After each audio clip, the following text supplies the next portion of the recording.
Quem sabe faz a hora, não espera acontecer. Vem, vamos embora, que esperar não é saber. Quem sabe faz a hora, não espera acontecer. Eu sou Hélio Marta, trabalho com causas sociais e causas ambientais há mais de 20 anos. E foi nessa qualidade que conheci o Márcio.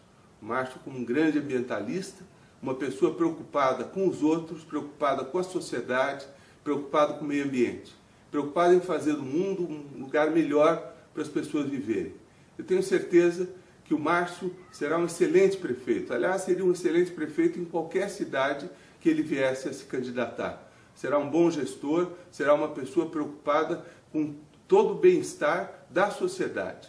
Muito mais da sociedade, do meio ambiente, do que qualquer preocupação que ele possa ter com ele mesmo. Nesse sentido, eu mesmo, se fosse de Assis, estaria votando no Márcio como prefeito. Quem sabe faz a hora, não espera acontecer. Vem, vamos embora, que esperar não é saber. Quem sabe faz